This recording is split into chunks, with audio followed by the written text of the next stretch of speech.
Hello and welcome to our stream. This is not a reveal, this is war. You've tuned into a Bungie bounty. We're going to be playing Gambit today. We're so very proud of the work that we put into Forsaken. We're very humbled and thrilled with the way the community has responded to the new mode that we've created in Gambit. We figured what better way to express our appreciation than to let you kick our ass and maybe claim an emblem. So we're going to do that today. Before we get into the games, I would like to introduce you to the panel of developers who are on hand to give some color commentary and maybe even some pearls of wisdom about how you made the thing. I'd like to introduce you to them. Let's just go on down the line. State your name, your rank, and what you do here. Sure. Hi, everyone. I'm Robbie Stevens. I'm a senior designer here at Bungie, and I am the Gambit feature lead. So I basically help the team decide on what we're doing and how we're building Gambit and what the future of Gambit will be. Hi, I'm Greg Pang. I'm a senior gameplay designer, and I was the weapons feature lead for the Forsaken launch. So right now, it's been fun to watch all you guys test out all of my weapons and enjoy all the fun. And I'm Fritzy Mercado. I'm a production engineer. It's kind of hard to explain what I do, but I do a lot of technical stuff, helping Gambit team, helping other teams. So I'm your jack of all trades, I guess. Nice. I'm Griffin Bennett, social media manager. I read and answer your tweets, so be nice. You may have actually interacted with Griffin Bennett. He's the unseen hand between the Bungie Twitter account and all of our social media channels. And today you have pulled from those social media channels a bunch of interesting questions about Gambit specifically. Yep. And in between rounds, when we're matchmaking and returning to orbit, we're going to return to the hot seats and we're going to answer some of those questions. So thank you very much for being on hand today and for giving the player a voice inside of our streaming stage. Let's go live now over to the real heroes of the day. We're going to introduce you to our combatants. Gentlemen, good morning, and thank you for braving the slings and arrows of our community in a live fire exercise. Let's follow suit. We'll start here on the end and run on down the line. Tell us who you are, what you do at Bungie, and give us a sense of what you do before we let the community blast you to bits. Yeah, I'm Daniel Powell. I'm a tools engineer here at Bungie, which means I help build the tools that the designers use to make the game. What's up, Deej? I'm Joel Costa. I work on the Tools BBT team. We're responsible for tools branch and build stability throughout the studio. Happy to be here. Happy to have you. Hey, I'm Alex or Yoda. I'm a tester on the UI team, so I test and polish all the features you interact with. Wonderful. All right. If you are queued up and ready in orbit, you are welcome to launch the activity. So we have 3 people from Bungie who are on hand to play. And anyone who knows Gambit well knows that the perfect fire team for Gambit is 4 people. Obviously, we have enough people who are good at playing Gambit at Bungie to seat 4 people, but we wanted to invite a community ally onto our team so that every single match will have us granting an emblem to someone, either the people that defeat us or the people that match with us. So here we go. They are all queued up and ready, and let the games begin. We are on Xbox One. If you are playing at home on Xbox One, now would be the time. Well, maybe not right now because we just found a full fire team, but the games have begun.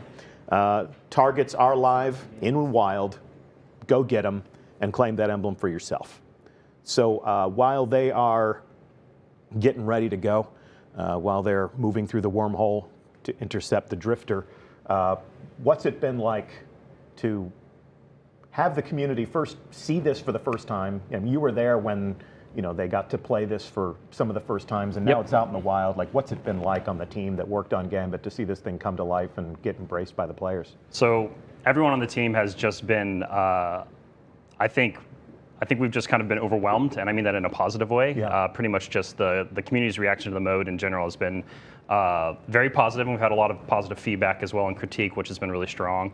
And so kind of before Forsaken, when we were on the road showing it and showing it even in the Destiny Community Summit for the very first time, I think one of the most exciting things for the team was no one was asking for this. No one was asking for a PvEVP mode. I mean, people talked about it, but it wasn't, some of the top things people have been saying. And so the team has just been really excited to see players chew into this new type of activity that no one had ever really played before, and just internalize that as much as possible. There's very few opportunities, I think, working in the games industry where you get to do things like this. And so everything on the team has kind of been really humbled by all the reactions we've been getting from the community. I think specifically like at GuardianCon, we had people coming out from Seattle to Florida to play the game, from Canada, from all over the world. And I know people at E3 who saw it for the first time, there was lines for like 4 or 5 hours. And so we've been kind of just riding that high, but at the same time, we've been laser focused on watching what everyone is doing and kind of trying to funnel a lot of that work, a little bit of that work into Black Armory that's coming up soon, and then eventually into Season of the Drifter. Yeah. So we're kind of trying to focus all this feedback that everyone's collecting, and so we're very laser focused on that right now. And Fritzy, as you said, your work is very interesting because you had mentioned to yourself that you were jack of all trades. But the thing that we don't get to do very often on stream is to talk to somebody who is an engineer. As a production engineer, you get to blend all of the different disciplines. Like what's that like to bring together art and science to create something new like this?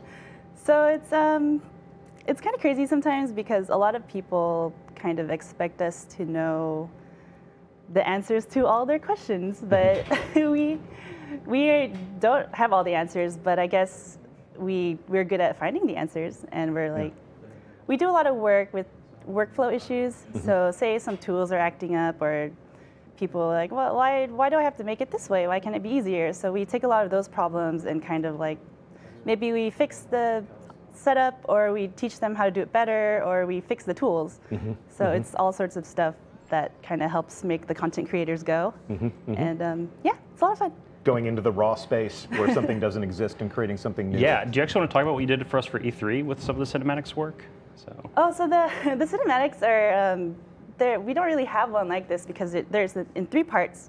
So he's got his coin trick, he's got he's got an intro, and then he's got a coin trick, then he says what enemy is going to be on the field. Yes.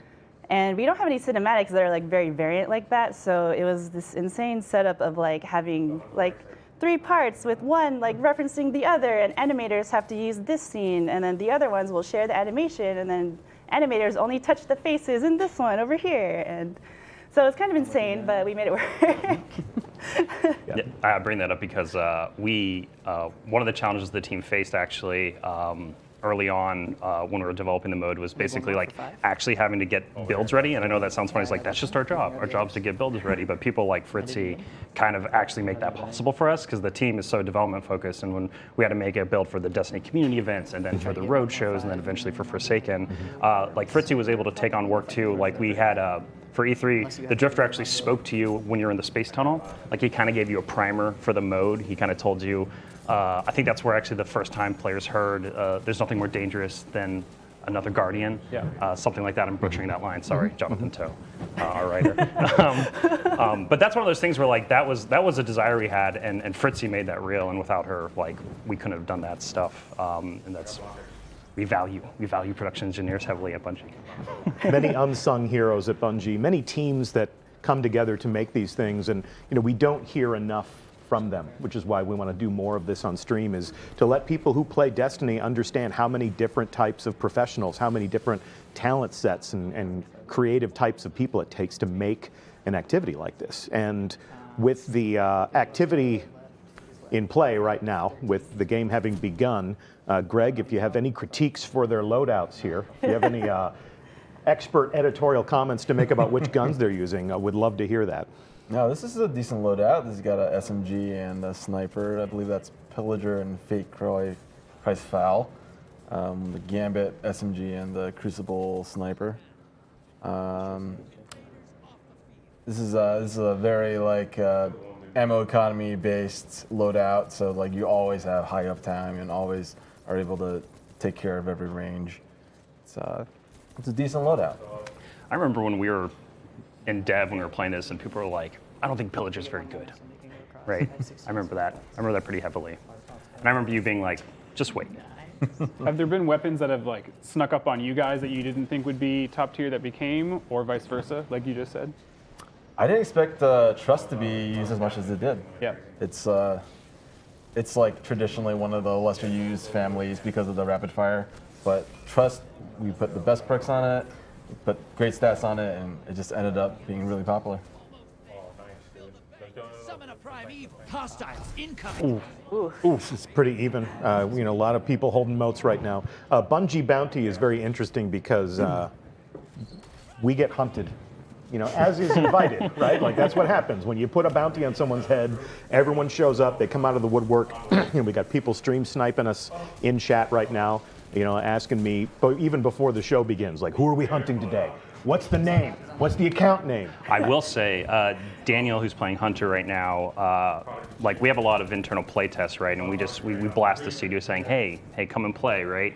And both Daniel and Joel, they showed up a lot, like especially when we were closing down the game. They showed up to almost every play test, every other play test. So they know what they're doing, and I really appreciate them doing that because that was kind of time that they took out of their day to do it too. Yeah. So say thank you to them. They can't hear me because they're playing the game. They're here. They're wired in. They're locked in. The nice thing is if the community does beat us and they claim that emblem, it's meaningful because they beat the best that Bungie has to offer. Ooh. Did you say that? These are the best people at Bungie. I think to so. Play Gambit? Yeah, I think Let's make some people upstairs mad. They're the best.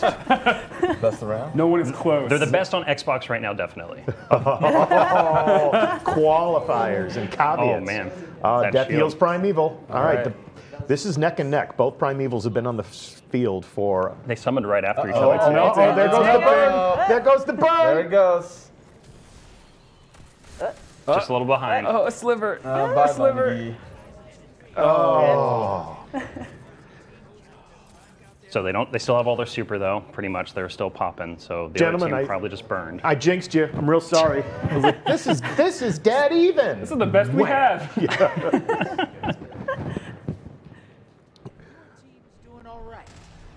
All right, here we go. So yep. What is the emote meta now, do you think, pre-Gambit match? Is there an OP emote you have to use? I'll start. I generally go with thank everyone and then lead up with a conjure, just because I like rose petals falling around me while I'm writhing in the air. So yeah. I like the gunslinger draw one, but instead of drawing the effects gun, I draw my real gun at the end. Oh, What? Yeah. I like that. I like to keep it positive and keep it simple. So I use I got everyone's back, so I'm like, yes. I like to kneel and meditate like a warlock does, like Qui-Gon getting ready for his climactic battle against Darth Maul, waiting for that shield wall to open up so I can get murdered. Yeah, I don't think that battle ended as well. No, it didn't. It ended about as well as it ever does for me. But Qui-Gon Jinn? Yeah. I like to embrace the theater of the moment. And if I get my ass kicked, then I just snap a salute and I just leave it. Like, yep, you got me. I really enjoy red card because I see people use it in so many different ways, right? Like I don't even have that one yet, but I watch people use it on their teammates, use it on the other team, right? Just constantly in the ready room. That's I'm getting really excited about that. A community that moderates itself is a strong community. I really love that the ready room is a thing. Like, it's so much fun. It's a little thing that you just kind of being silly and dancing around and whatever, but it's so much fun. And I'm really glad someone had the idea. It was funny. We were actually when we were in early discussions about Gambit with game director at the time was Chris Barrett, and so it was like we're kind of in an early discussion with them, and we were trying to talk about how we contextually see Gambit as an activity in the world, and so how do you make it feel it's actually part of Destiny? And the team felt really strongly about having the Drifter basically have the ship. And we didn't even know who the Drifter was at that point, but we knew it was a character that we were concepting and working on. But we wanted a physical place that players always came back to that they could associate with Gambit and associate with this character. And that was definitely was definitely a big part of the inspiration for building that. You know, we had ideas at some point of like maybe the drifter ship would like travel around the solar system and you'd see it in all these different places, which ended up kind of taking the form of the Descent cinematics actually a little bit. So you worked with Jim directly on those, right? Yeah. The setup for that was also kind of crazy, but yeah, it was really cool to just get his ship out in front of the planet when you're arriving, and it was a lot of work. Well, I think it's interesting because like people probably look at that and they just think like, oh, you just put a ship there and like walk away, but like there's a whole complicated like system of I don't know what to call it just for the public, like tubes, different tubes you have so to enter, different tubes to connect to activities. We make it look easy. That's the magic. Well, I think Jim ended up doing like a unique like lighting rig around it too at one point. Yeah, I think Ryan lit them, but yeah, it had to have like special lighting and stuff just to make it look good. Because it's got all of that ice fog rolling off of it. It's transporting something very cold and very dark. Space in general is just cold and dark. Oh, I didn't realize that. Fly too close to the sun. It's a whole different story. This match is really close. Yeah. Geez, Dude, don't say summoned. that. Have you learned nothing? Jinx. Opposing team summon. They're going for the late invade. Oh, prime. Okay. All right. Here we go. Here we go. Oh, got a good spawn there. There's definitely a science to it. They're just getting their legs, you know. Definitely a science to the timing of invasion when it comes to. This guy's got dredging. I was going to say, Yeah. this enemy team are some Gambit experts. Yep. It's the bounty effect. This is not just normal matchmaking. This is everyone dogpiling into one moment in time with a shot at glory. Both primevals on the field. Chance for redemption. Chance to not get swept, more importantly. Nobody wants to get swept. Invaders off the field. Come back with a bigger gun. I'm recalling you. Primeval. A good shot. There's the burn. Here comes the burn, yep. Round's over. Nope, nope, nope.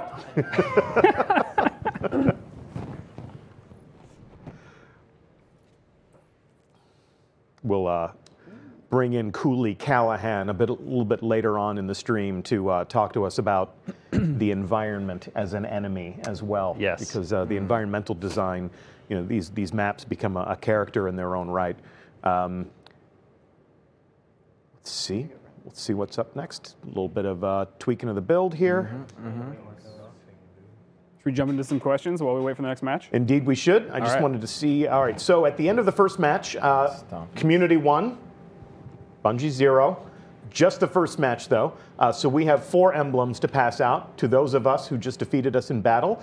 Congratulations. And please allow 1 full business day for your emblem to arrive, because we got to go back in and find who you are and grant that entitlement, to use some business speak. Griffin. Yep.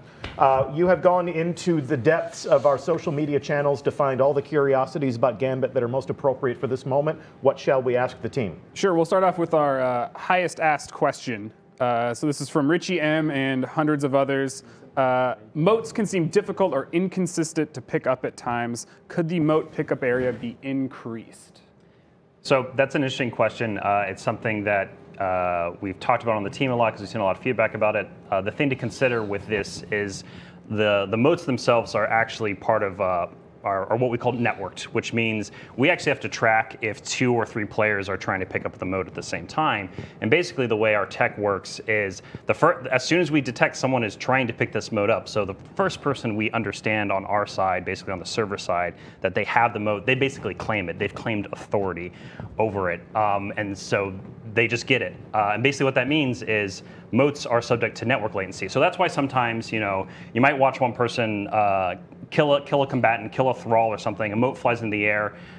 It looks like it's falling on that person, and then you get close to it, but that other player picked it up, and you might get a little confused, like, oh, it felt like, why didn't it go away immediately? And that's just the latency of the game. That's just a little bit of a latency there on that pickup time. So the thing that would happen if we increased the pickup radius, you would run into a lot more situations where you thought you were actually claiming that mote, but in fact, another player actually did.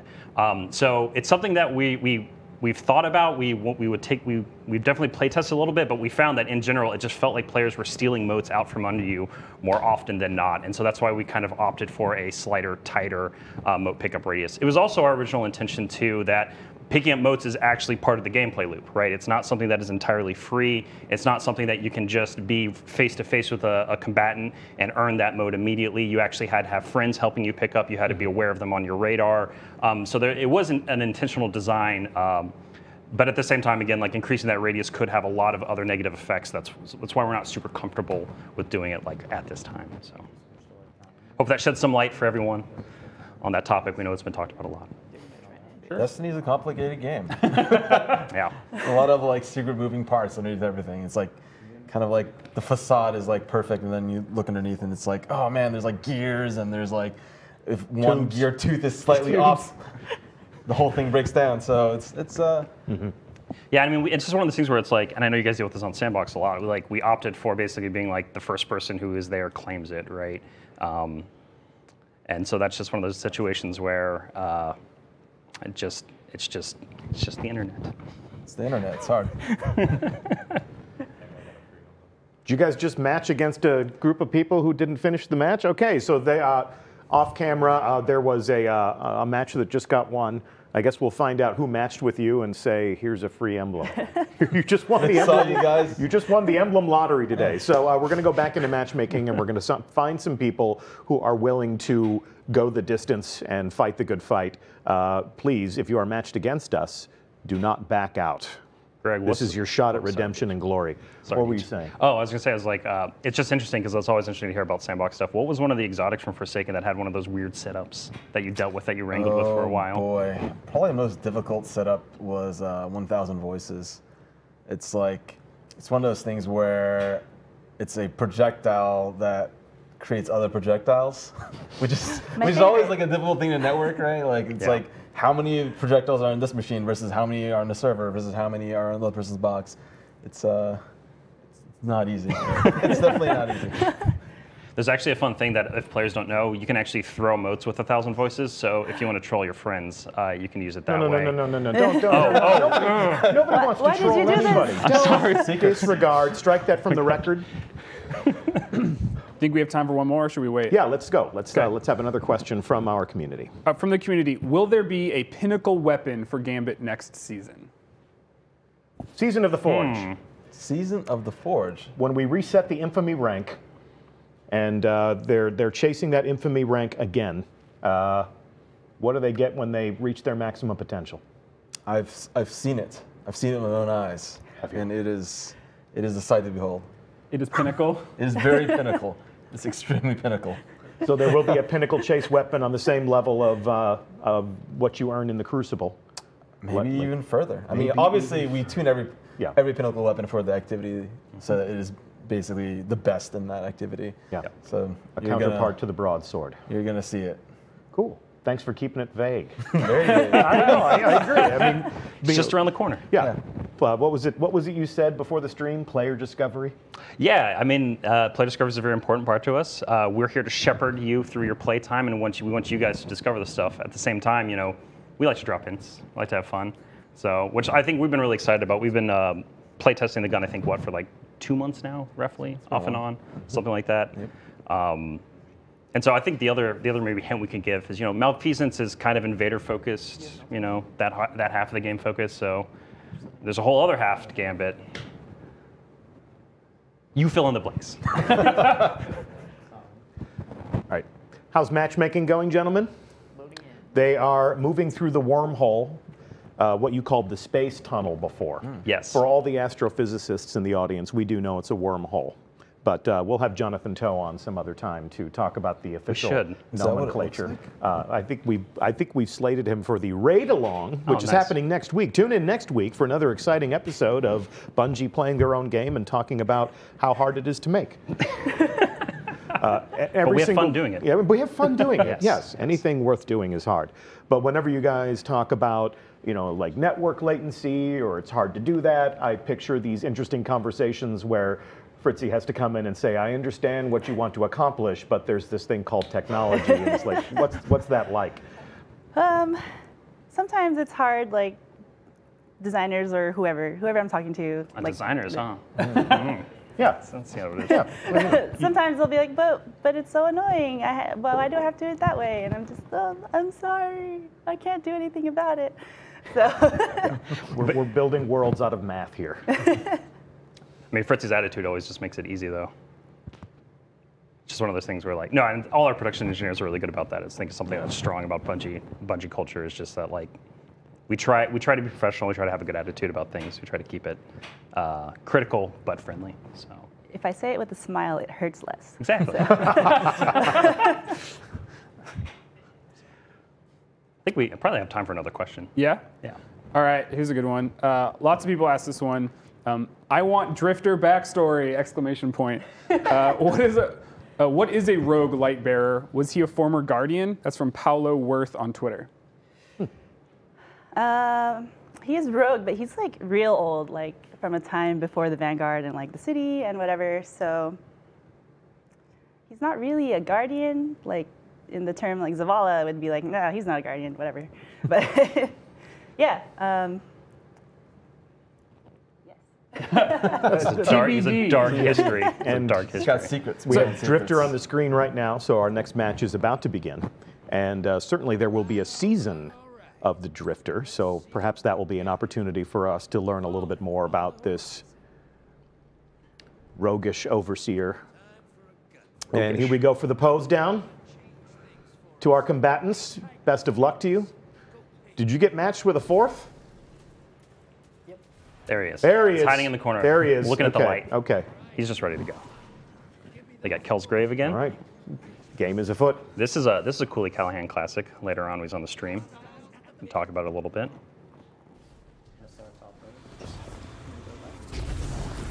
Still running Pillager. I know he's got a Bygones in his backpack too. I ranked up, I think all the way through Fabled before I got a Bygones. It's like 10 ranks in, so. And when I got it, I praised Greg. No, I seriously was like, yes, thank you, Greg. Now every time someone picks up a mode, I'm just thinking about networking and things I don't understand. Well, that's like, and even when I talk about it, I probably should have caveated with like, I'm not an engineer. I'm not an engineer. Yeah, let's let Fritzy answer those questions. But this is what the engineers tell me.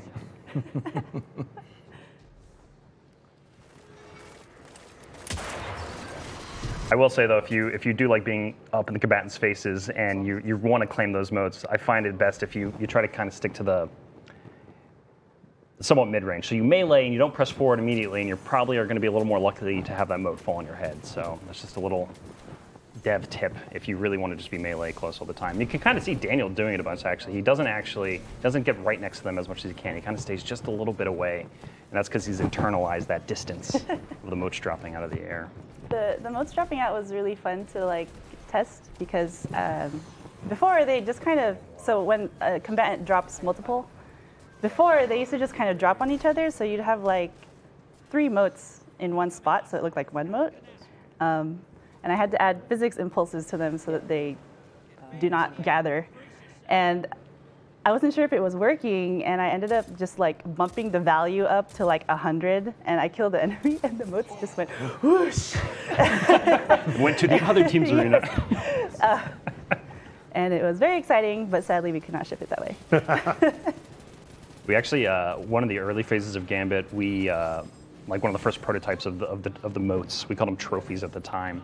I remember we everything only dropped 1. So you'd be sitting there fighting like a big servitor, and you're just chucking bullets into him and grenades and stuff, and you're like, you just had this brawl with this tough combatant, and then when it dies, just like 1 mote dropped, and just you just hear sighs, you just hear frustration, and because at first we were like, we're going to try to keep it to 1 mote per combatant because that might be a little easier to tune, but we found experientially it wasn't as fun. And so, so we tried more motes, and then that kind of then led into we need mote explosions. Looking at our chat room, a little bit of appreciation for that crispy snipe that just went down. At the same time, we see some interesting questions sometimes. There's a person in our chat, I'm Reactivity, who was saying, is this going into quick play? And that was one of the interesting conversations that we had all summer long, where people were saying, oh, there's a new Crucible mode. And we were like, no, actually, and I think I'm even guilty of this over the course of the past half hour. Gambit is an activity on the same level as the Crucible. Yes. And that was what you really set out to create, was not something that's on the same level as Control or Clash or even Supremacy, but something that is as important as the Crucible all up. Yeah, and I think it shows that a lot with a lot of the work we did for Drifter himself, with all the intro cinematics like Fritzy mentioned, and his ship, like we were talking about before, is trying to see it as something that exists in this universe, has its own story, just like Shax has his own story, or Zavala has his own story, right? Yeah. And so that's why, like, in Season of the Drifter, you're going to see this stuff evolve. You're going to see Gambit evolve. You're going to see the Drifter's backstory evolve. And so that's something that we're working on right now, and we're having a lot of fun building. And a lot of fun starting to, I don't want to say fully answer some questions, but answer a little bit and reveal and open up some other questions for players to experience and discover. So. And like we were saying before, some stuff to chase very soon, like the Pinnacle Gambit weapon for Season of the Forge. If Gambit's your jam, if this is where you spend most of your time and you want a trophy weapon to show for it, nice. That was good. Nice. Good counter invasion. Stab him in the back. All right. Our Primeval is on the field. Both Primevals on the field. This is an opportunity to bottle it up and shut it down. Let's see what you got, fellas.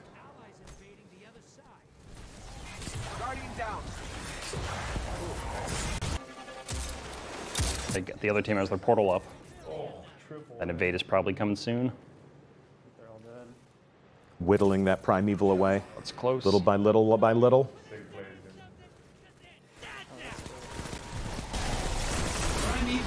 And that's a Bungie win. Yay! I've won round. They still have to win the next one. Well done. All right, next round is up. We'll hold questions until the end because this is going to go pretty quickly. Hey, your team's looking strong. Another fun dev story. This Ready Room sequence at one point, this was really late development. We were trying to sneak some stuff in, and probably wasn't the time, but we just wanted to try it. And we Cooley set up the boxes you start in the Ready Room to actually be animated and try to fly at the door. And it was really fun and really exciting, but we have physics in our game, and we didn't have a good way to control it at the time, and we didn't have enough time to iterate on it and make it actually not a death trap. So basically, every time the sled started, we would throw players into the wall, or players were in the air, they'd be flying around, all these different things. Kind of messes with the hero fantasy. A little bit, a little bit. It was so fun to watch everyone like emote, and then as the sled started, just hit a death wall. That's like exactly the thing the Drifter would do, though. Like, he's just that kind of person. Chaotic good. Maybe we should just add it back as just a random chance to happen, and he giggles or something at the end.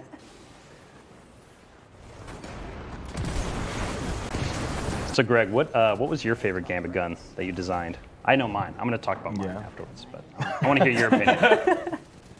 For me, it's probably got to be Bygones.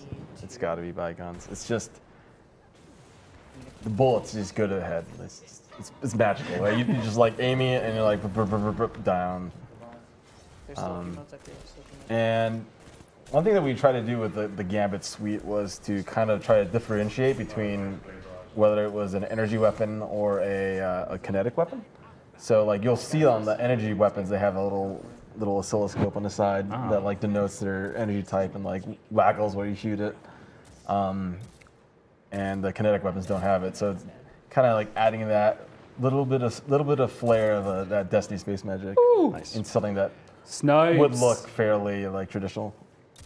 I know you guys did work too, I think, on, you have to correct me if I'm wrong, so sorry if I'm saying this is, I remember a lot of talk about the like black smoke or something, right? Or Right. being slightly older. You want to talk about that a little bit? Because I thought that was really cool. Yeah, You guys did yeah. that. Our effects artist, Mark Fleeg, he had this crazy idea of like, what if it felt more like black powder, right? Like, what if it kind of harkened back to the old school designs of these weapons, and like make them feel super powerful and like kind of rustic. I think that's what's interesting about it is, what I really like about Forsaken personally is Dreaming City and the Raid, these other things kind of have this fantasy aesthetic almost, and then go here to Gambit and it's this like, Fritzy was saying before, he's an old Guardian, right? He's from like what we refer to as the Dark Ages, and so all the gear he has and everything he has kind of like reflects that, and I think that's a cool juxtaposition we have in the release right now. I mean, there was a while there, I know, on the development team where we're like, oh man, the Dreaming City and Raid stuff is so cool. Like, why can't ours be as cool? And as we kind of played with it more and looked at it more, it's like, ours is rugged and dark, and it's like, it's cool in the dark way.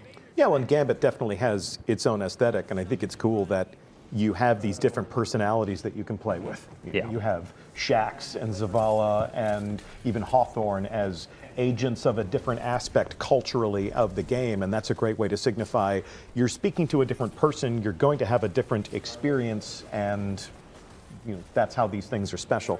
We got a Primeval on the field, and shots taken. They got an Invader too. They've got an Invader too, so let's see how it goes.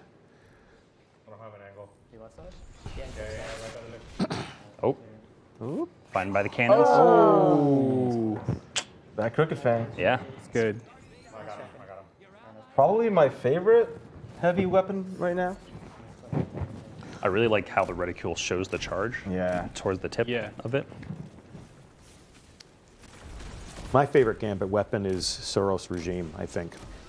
To use in Gambit. Yes.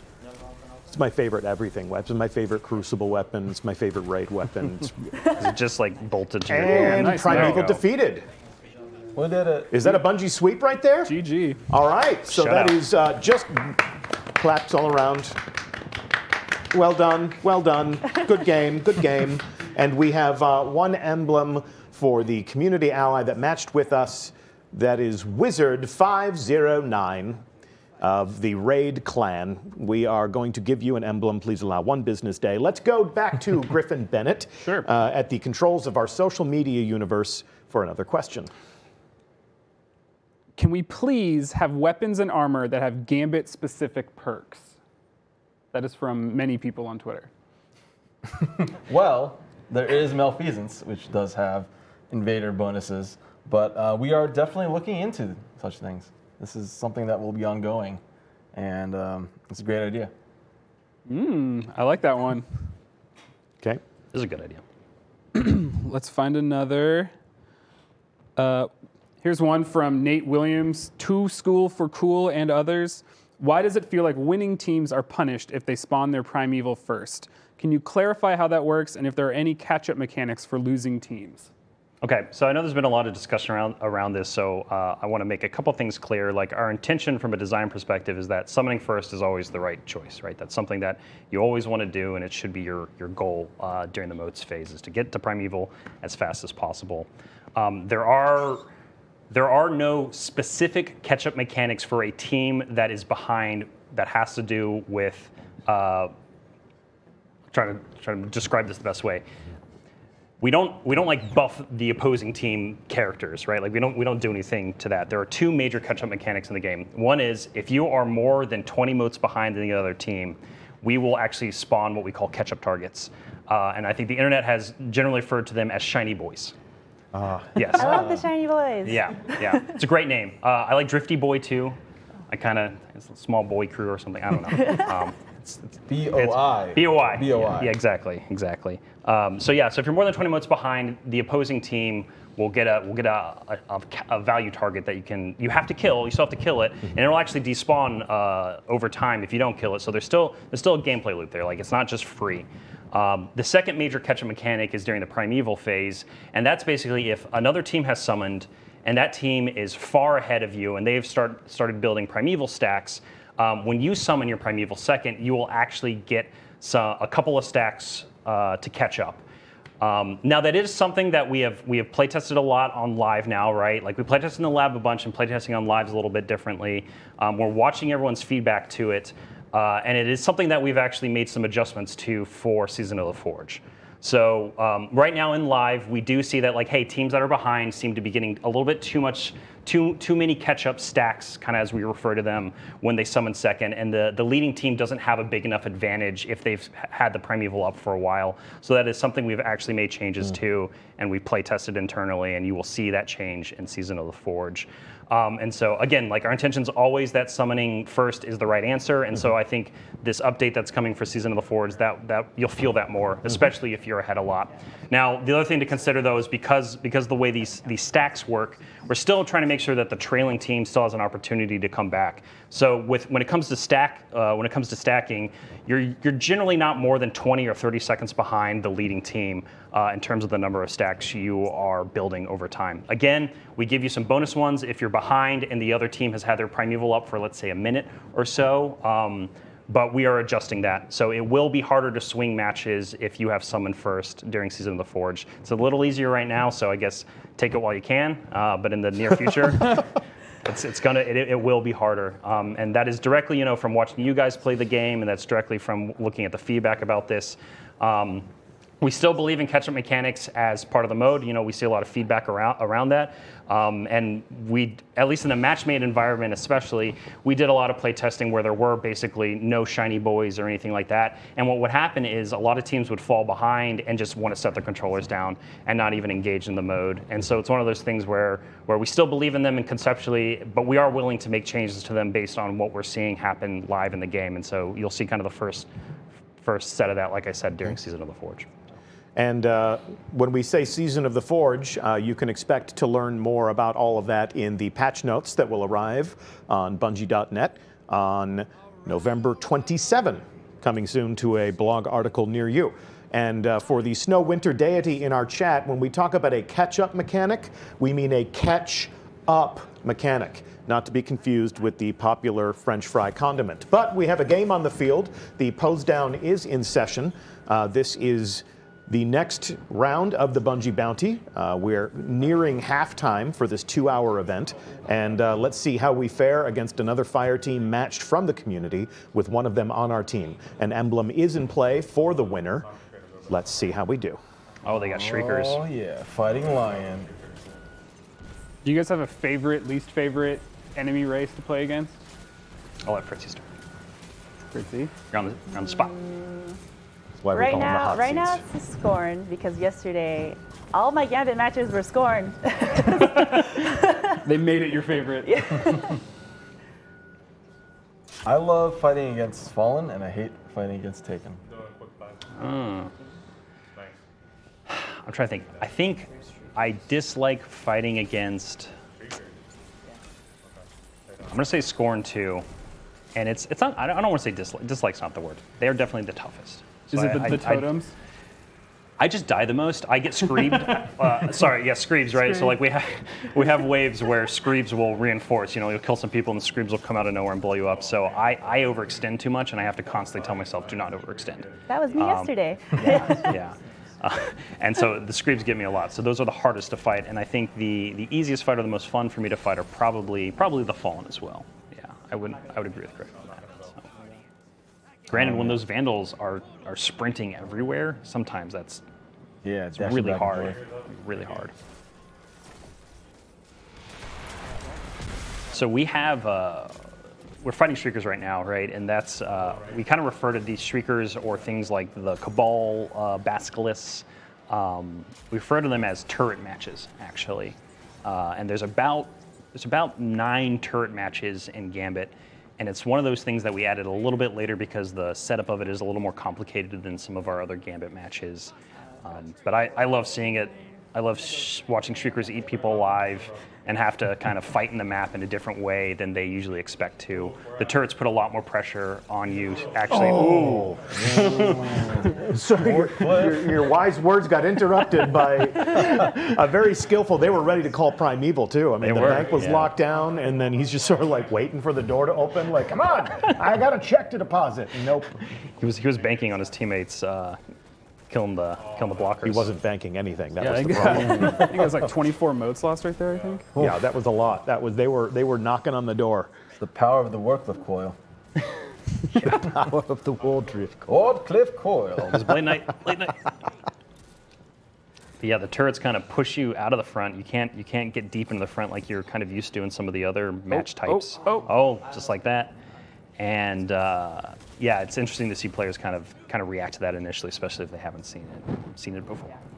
We have a sleeper up top. Bona fide opponent here. A couple minutes ago, I was going to make some very foolhardy comment about the fact that this was going to be a cakewalk. I'm really glad I didn't say that, and I really shouldn't have been admitting that I was thinking about it.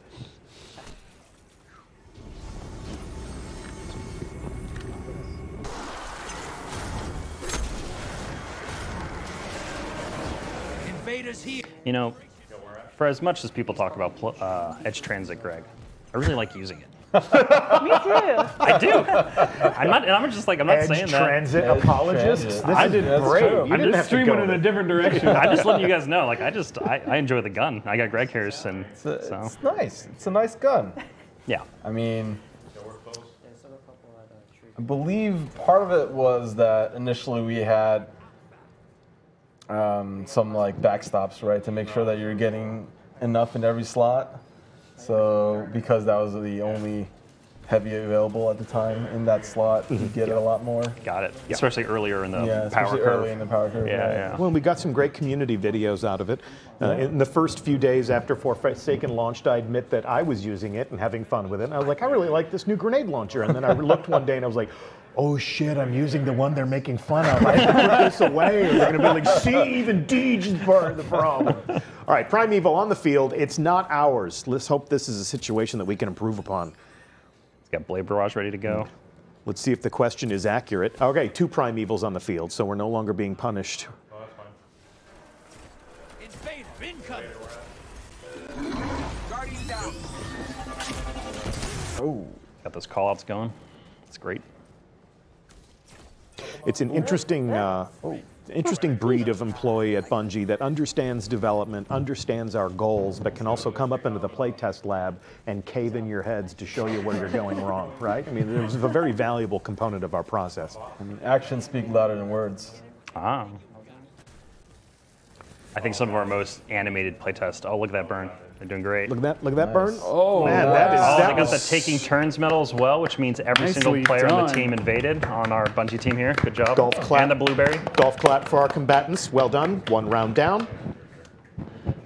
Advantage Bungie. A little bit of tennis culture. Get you up in a high chair. Advantage. Okay. A little bit of Wimbledon for you. Have you been to Wimbledon, Deej? I've never been to Wimbledon, but I have a device in my home called a television, and it has enabled me to watch it since I was a wee lad.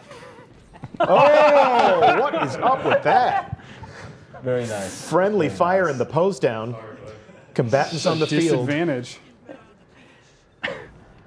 I was saying, some of our most innovative playtests, I feel, Greg, are our sandbox playtests. The Gambit team plays with the sandbox team every Friday. We play other days too, but our scheduled playtest is Fridays. We get pretty hyped, especially that Joe Shamrock. Joe Cameron. Joe Shamrock. Joe Shamrock. That's great. I think I always enjoy Dan Gennady, one of our sandbox timers, playtesting, because he can get sorry Dan, but you can get pretty tilted. But I will say, when he gets tilted, he tells everyone. He doesn't come out of that playtest and is like, oh, this is the worst thing ever. He's like, all right, I got tilted. Here's some feedback about how I felt while I was tilted.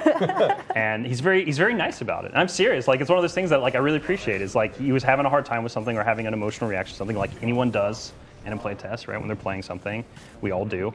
And but he presents it in a very digestible way that's easy to listen to and easy to empathize with. We have to be honest with each other. Yeah. Every creative process is based on trust. Was that a Gambit gun joke? No, it was not. It was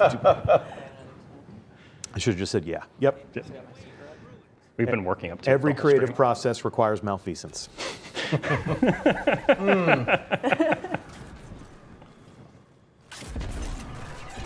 Can you spell it? I can't. I can't. No, I have. Google can. I have very helpful, to the point of everything at Bungie being the product of a team of people. We have people on the narrative team who look at everything we write, and they help kind of keep me and the entire community team in line to make sure that we're speaking well on behalf of the company, sort of minding our P's and Q's and our commas and shit. So we're certainly grateful for them helping us to sound smarter than we are. But no, I cannot spell. I would lose a spelling bee if malfeasance came up. I know what it means, but look at all those moats.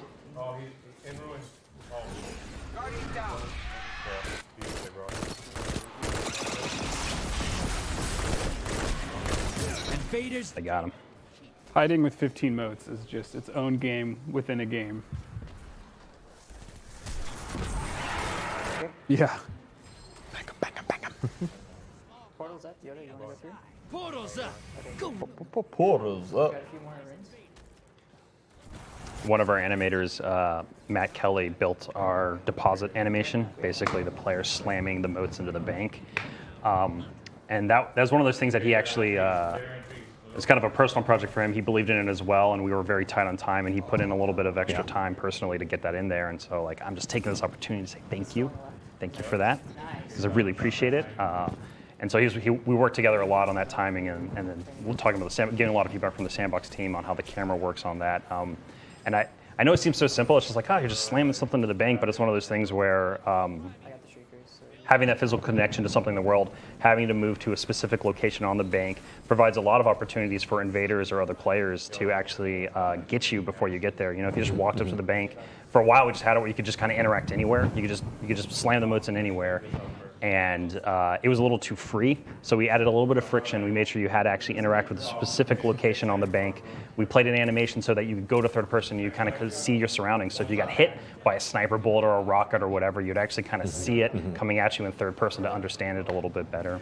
Fritzy, when I hear the word engineer, I think of keeping the trains running on time. So when we're trying to ship something and get it done, and then Robbie says, oh, it was so great that we came and got that change checked in at the last minute. How much Oh, does... no. Yeah, okay, there you go. Oh, no. There's the answer to the question. But specifically, how does that sort of disrupt the creative process when someone's like, I had a eureka moment and we're like a week from ZBB?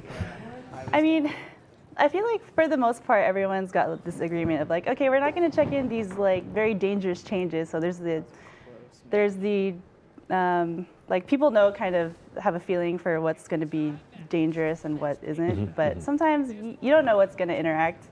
And maybe like you check in a thing over here and then something else kind of wigs out. You're like, what's happening? And you have to look through the depot and be like, oh, who checked in the thing? No! Yeah. But that's what we're here for, like production engineers. We when there's problems like that and maybe everyone's busy like trying to ship a game and we're like, okay, all right, I'll look into it. We'll see. Okay, I'll fix the thing. Here we go. This is it. All right. Here you go. Yeah. It's just pretty hectic, but Negotiating so and far, so good. triage for the approval of different changes. Triage, please. A lot of our medals were designed by one of our designers named Peter Serrett, and he did a great job with them. And then Fritzy supported him a lot of that and the implementation and construction and feedback on it. And I remember actually a lot of late bugs that Fritzy and I were like, looking at, or like, whoa, what are we doing? And so we were looking at it together, and I'd be like, all right, Fritzy, I'm gonna walk away and come back tomorrow, and you can tell me how it went. I can't watch. I just can't even watch. So programming notes, we are 1-1 in this battle between Bungie and community.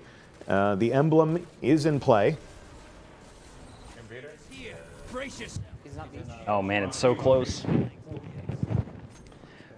So they're in round 3 right now, which means they're fighting the toughest enemies. And by toughest, I just mean there's more yellow bar enemies, there's more bosses and stuff. I know that's been a question a lot that's come up of, does it actually get harder? And it technically does, but it's only from the combatants the combatant's getting upgraded from like a red bar to a yellow bar guy. It's nothing more than that technically, or a harder composition of, hey, maybe the first round you fought 1 Blade Knight, but then in round 3 you're fighting 2 or 3 Blade Knights or something. You're invading. Make. Oh yeah. I love the usage of the Dave Samuel emote before every round. It's very, very nice. Dave Samuel's the effects artist on the Sandbox team, and he really does do those motions. They really nailed it with like getting his personality into that. Yeah. Find a high value target right now. Big shiny boy. Oh, Got to be careful. Oh! Too strong. 6 motes. I'll admit that the prospect of losing motes is so terrifying to me that I am the ineffective team player who banks them religiously. I will bank 4 motes. That's okay. I will bank 9 motes. I'm just like, I can't hold on. Like, I know I'm depriving us of a blocker, but I just cannot stand the thought of losing any of these. Better safe than sorry. And not always. I mean, you know, you can be skillful and brave, too. I mean, 4 motes banked is better than 15 motes lost. That's, so. yeah, absolutely, absolutely. It's one of those things where it's like you have to know your limitations as a player sometimes. do you guys, does your blocker strategy vary depending on map or circumstance, or do you kind of have one go-to strategy? So I'm not like a super religious Gambit player outside, so I don't really have that much strategy other than, does the team have a lot of motes waiting? Okay, I'm going to bank this big blocker and shut them down for a little bit. But for the most part, I'm like, okay, I'd send a little one, that helps. I try to do what the bounty tells me to do. You know, you go 1-5, 1-5, 1-10, 1-15. Yeah. That's totally valid. Yeah. That's a totally valid way to play. I kind of try to read the field. I kind of do what Fritzy does, where I'm kind of looking at what the team is doing, and I'm kind of trying to react to it for the most part.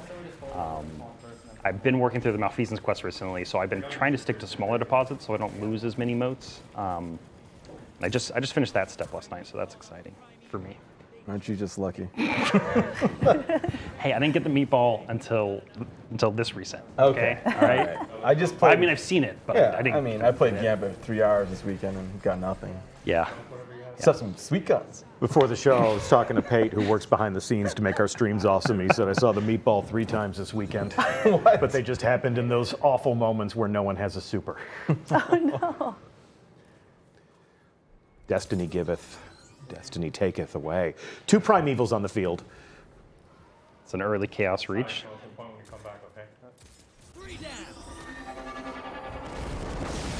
This is the tiebreaker. This is for the win and the honor of our entire company. The other team has their invasion portal up. See, now they're invaded. Look at that burn. Look at that burn. Oh, enemy team. Oh, yeah. It's and real just stopped close. just short. It's real close. Reverse I guess we're shamed now. swept.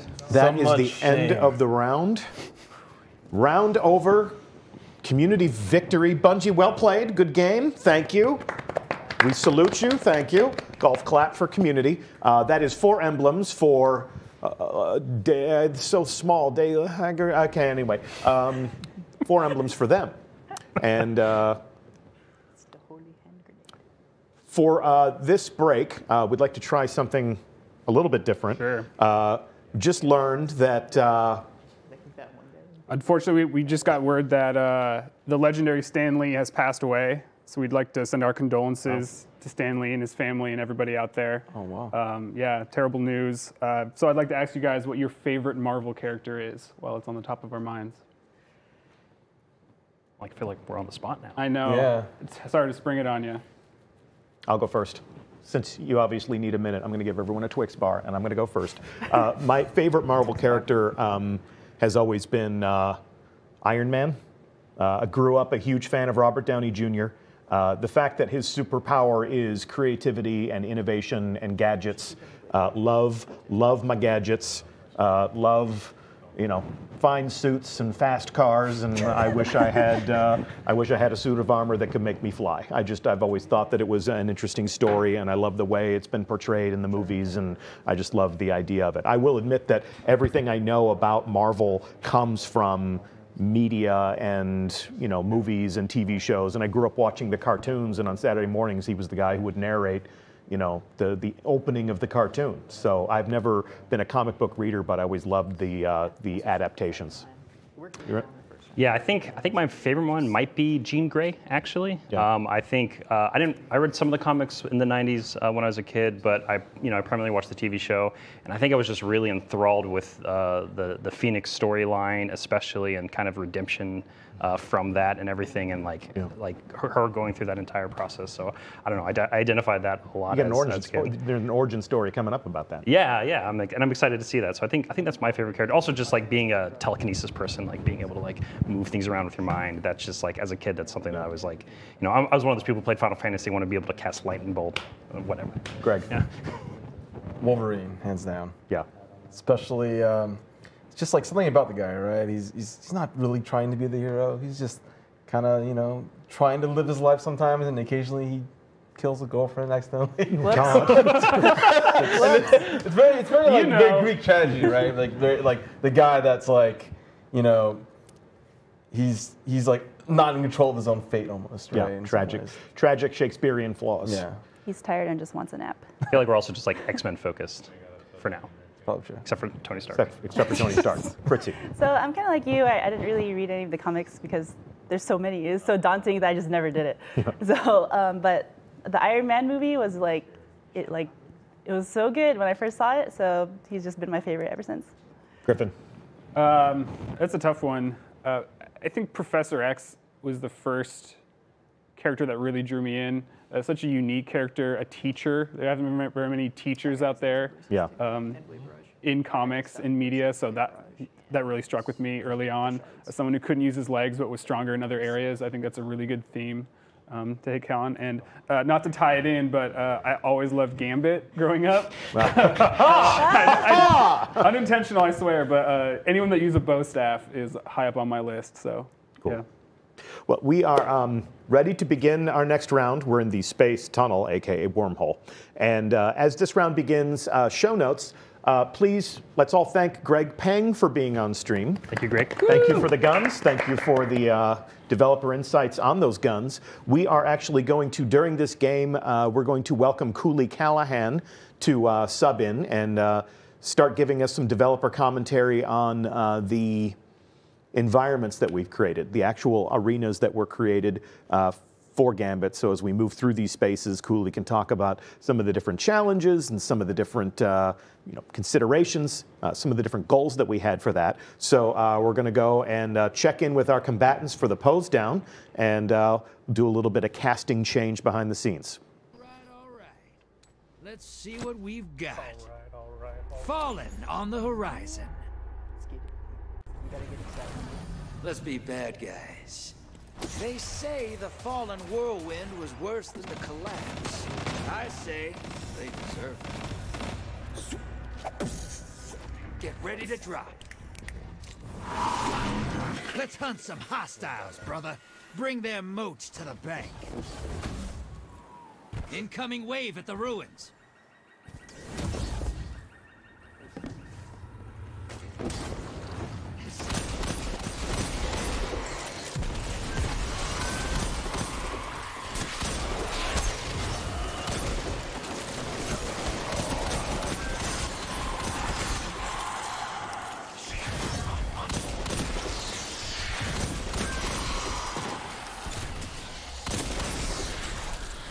Hostiles inbound at the beach.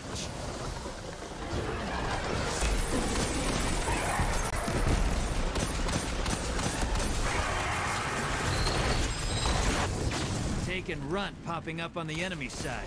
Good.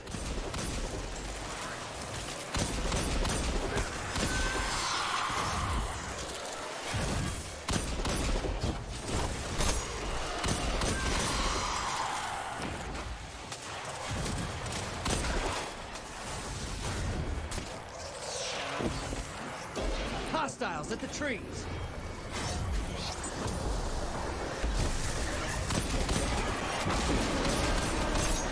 So while the game is in session, welcome to the set, Cooley Callahan. Thanks for having me. It's great to be here. Good to have you. Tell our audience at home or wherever life finds them what you do at Bungie.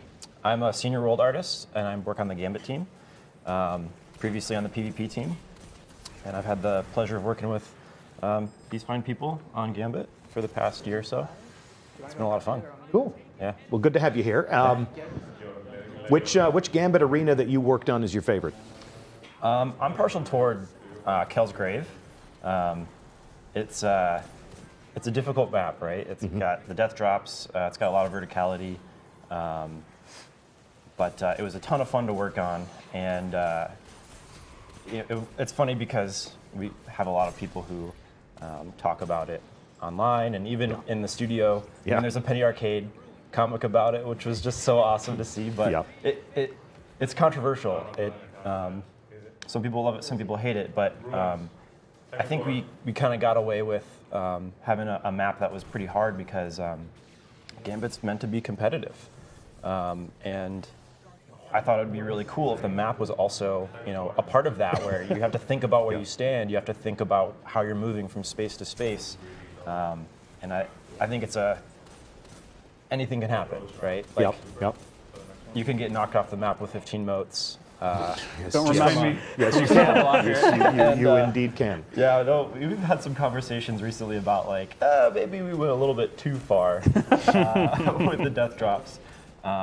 But it's such a fun map. I love the hero moments of just threading the needle and pulling off a heroic movement mode jump and either evading the invader or as the invader sneaking up on someone. That's my favorite map. This map here was our first. Emerald Coast was sort of the genesis of Gambit maps. This is how we started here. We even have like a bunch of old screenshots that would be awesome to share at some point.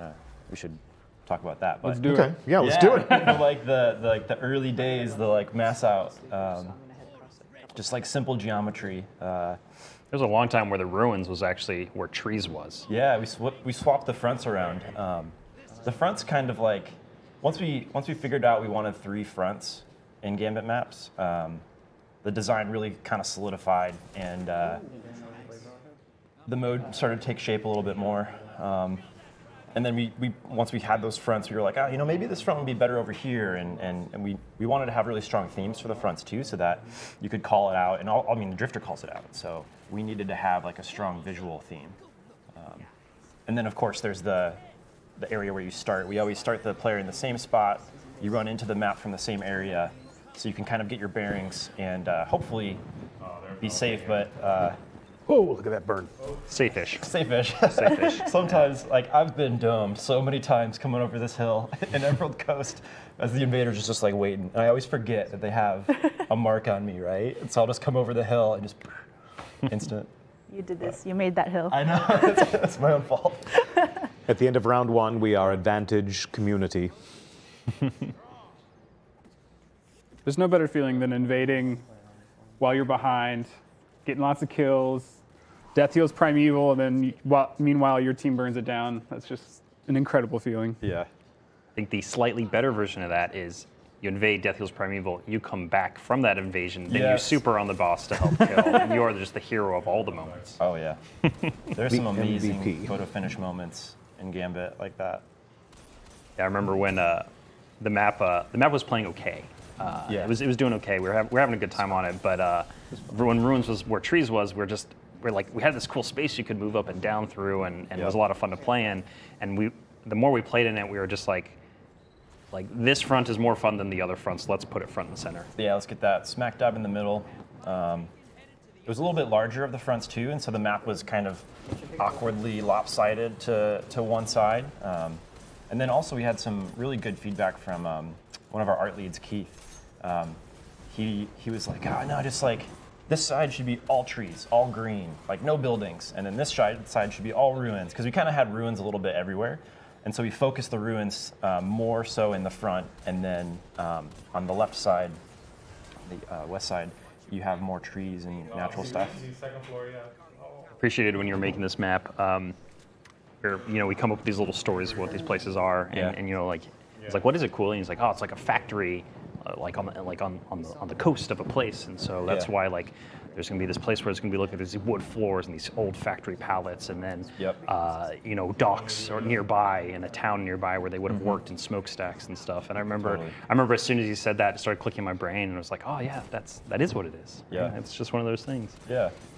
That stuff kind of comes online very organically. I think it's really exciting, and it's a little hard to see, but a lot of times in Daniel's screen, we've actually seen the Drifter ship in the skybox for the map, which I remember when you guys got that concepted out, I was so excited about it. Yeah. Steve Klipowitz and Ethan Shu did an amazing job on those assets. Those are really cool. I think we're going to get our ass kicked here. Fritzy, from a production standpoint, what was one of the most challenging maps that we worked on for Gambit? Oh,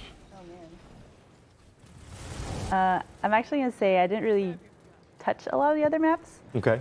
So a lot of I worked in this one, Emerald Coast, a bunch because it was I couldn't fall accidentally and like ruin my testing time.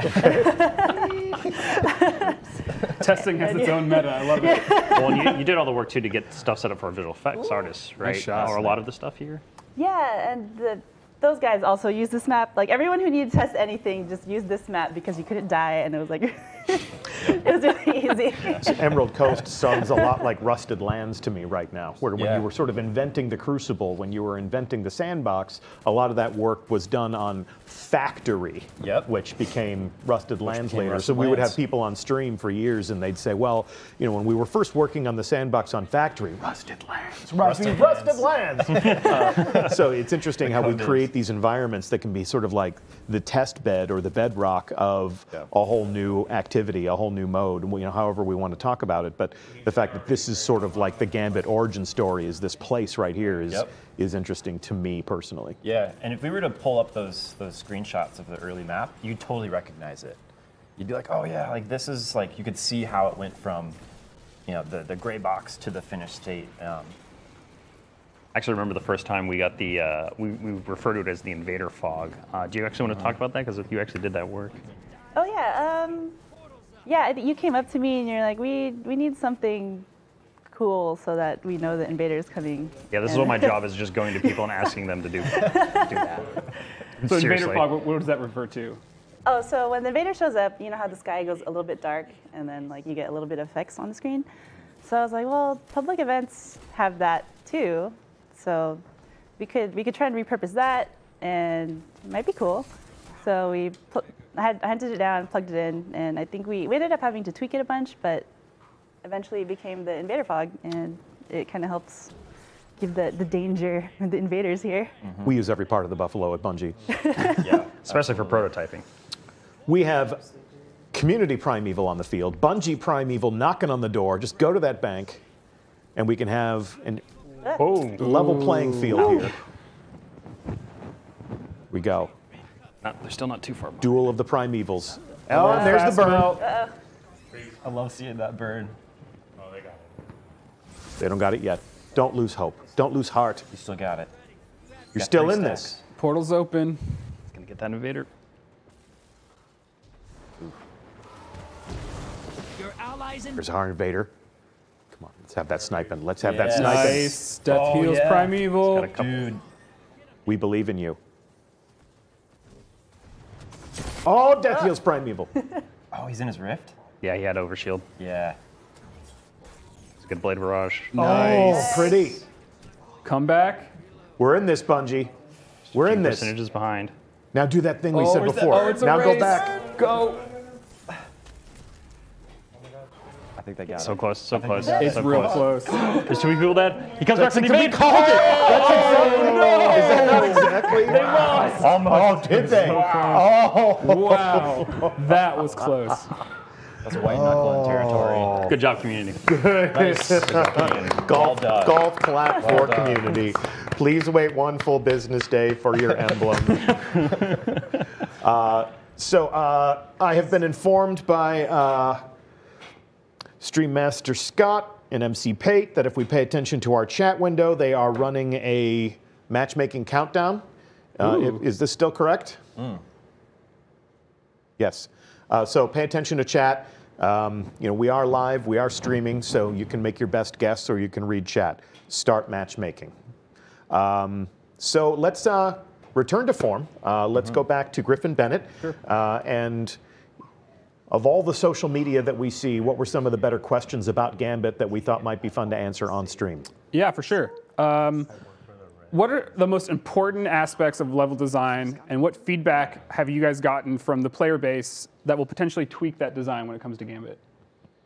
Well, right off, the conversation about death drops is something that we're constantly having. We're having currently, but I think Sleeper, interestingly enough, has had a big impact on how we think about map design.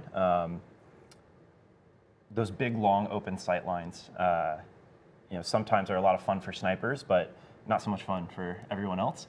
So if there are maps that maybe cater to a different play style, that's a nice way to balance the sandbox in a way that they don't have to actually issue a nerf to the weapon, and it encourages people to bring different loadouts. And so seeing what the meta is and then trying to design spaces that either play to it or play against it is something that I think is really useful to have community involvement with and feedback on. Awesome. Didn't answer the first question. What's the first question? What did I miss? What are the most important aspects of level design? I would say number one thing is offering good choices.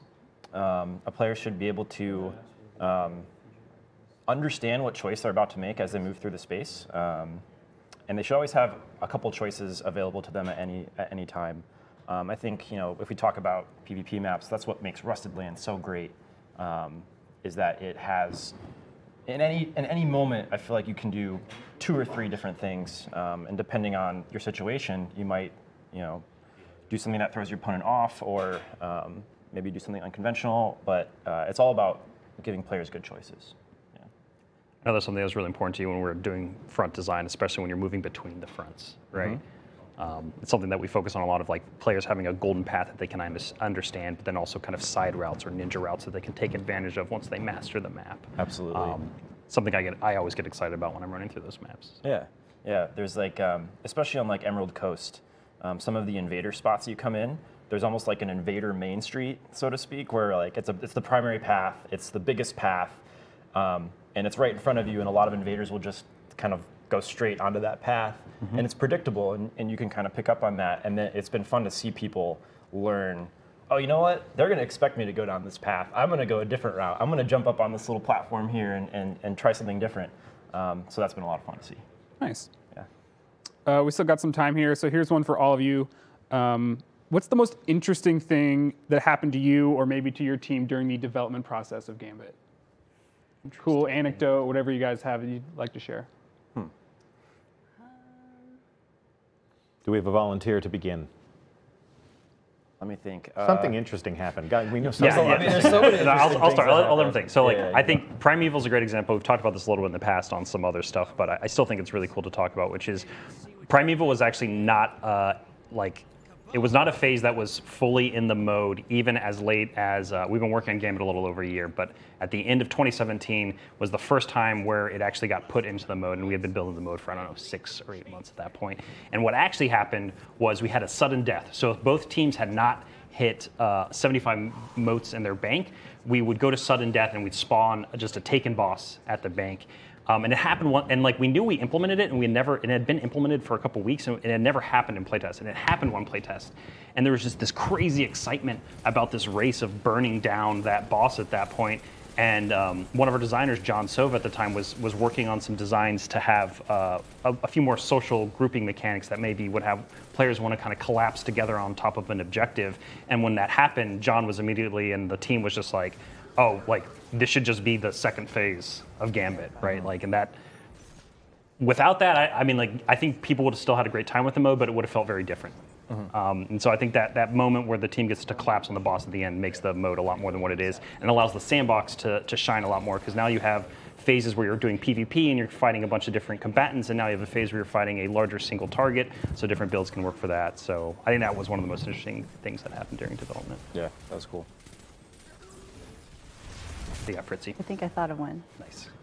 So one of the artists comes up to me one day and it's like, in the Gambit intro cinematic, the drifter is wiggling. Yeah. Like, what? What? So we go look at it and we're like, well, he sure is wiggling, but why? And I checked out his setup and I was like, he seems fine. And we go to the character artist and we're like, is something wrong with his shaders or something? And the character artist was like, no, he seems okay. It's fine. So then eventually we're like, well, the drifter, that cinematic is in the ready room, and the ready room is way off, like 10,000 meters away. And we're like, Cooley, can you move it closer? And turns out it was just, because of number shenanigans in the engine, it was just having trouble with it was like some sort of compression or something. Yep. And yeah, so you moved it closer. Yep. And the wiggling went away, and we're like, oh, thank God. Yeah. Number shenanigans. It's a great term. We should just use blanketly. There's some serious number shenanigans happening. That was right before one of our build cutoffs too, I remember. Yeah. Yeah. I was mentioning earlier, us having to close a bunch of builds was really tough. Yeah. Yeah, I think the biggest thing I can do I do the most is just moving stuff around. It's like, hey, can you move this over here? Can you move this over here? I'm just an expert at moving things. In the You're very good at moving things. Thanks. You can move it all day. Yeah, that was funny. It was like the verts were getting pushed around, and so the drifter would show the coin. And his hand was just and his hand waving. would be wiggling all over the place. And so yeah, it was I think he was nervous. He was nervous. Yeah, he had nerves. He's like, big new show, big new game. He hopes the Guardians like it, but he's not sure. Really, what was the most interesting thing happened to you during development?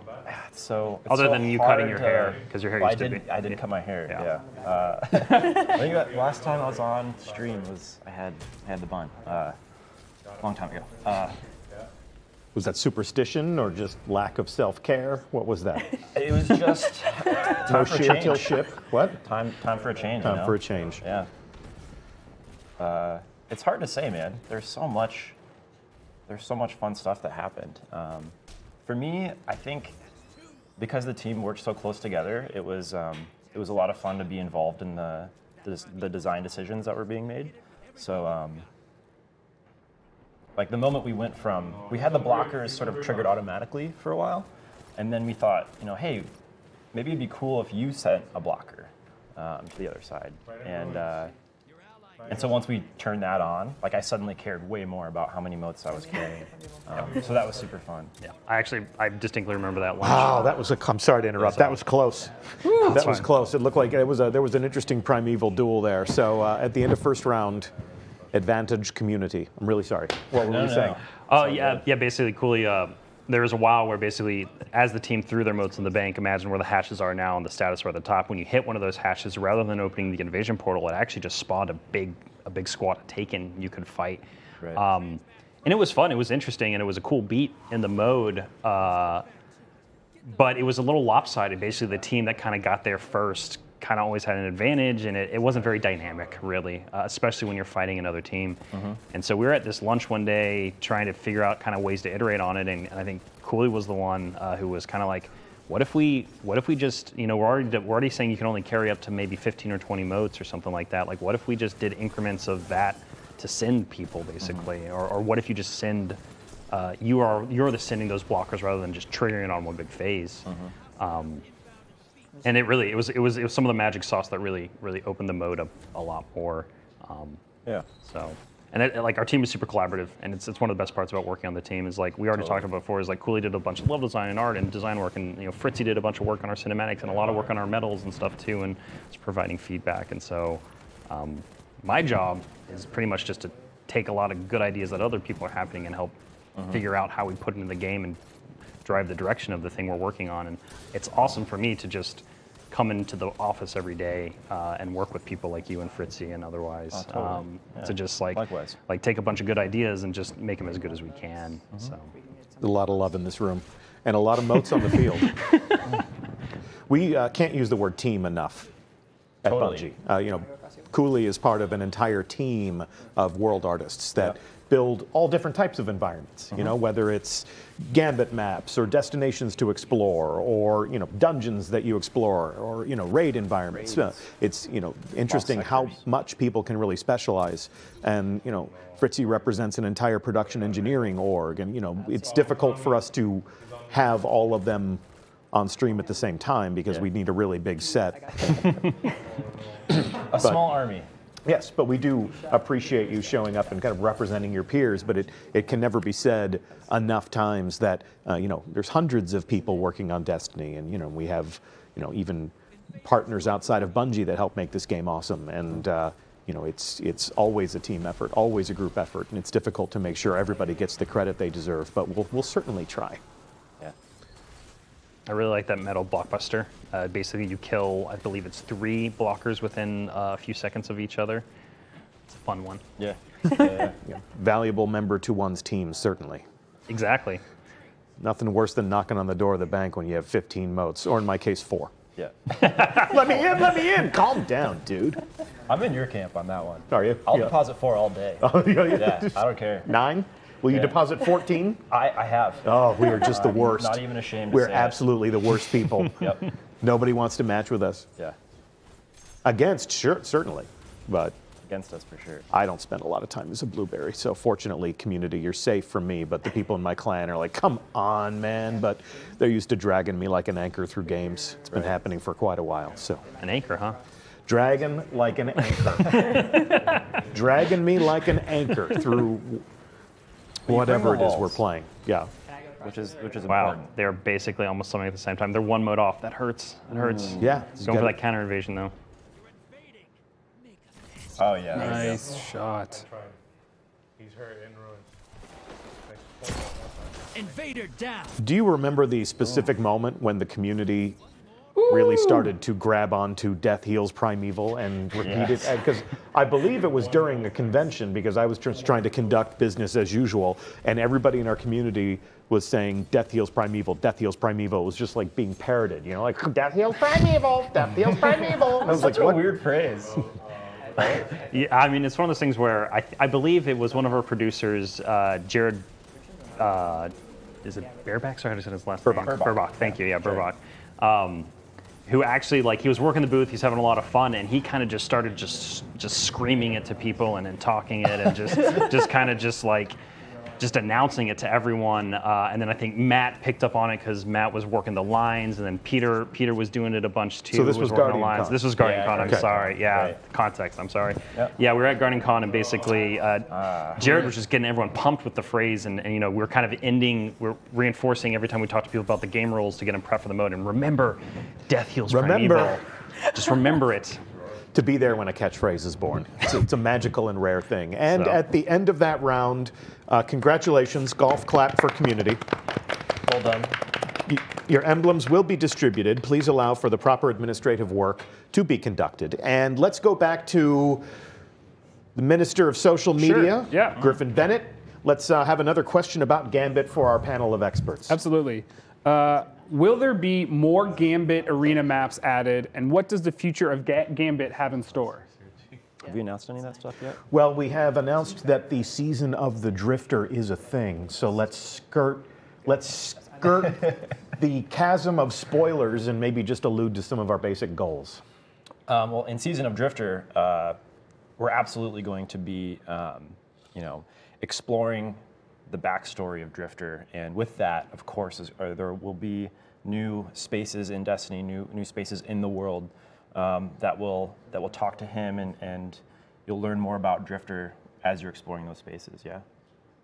Yeah, I think what's exciting about that is it's more than just Gambit. Yep. That's all I'll say. Yeah, and there's plenty.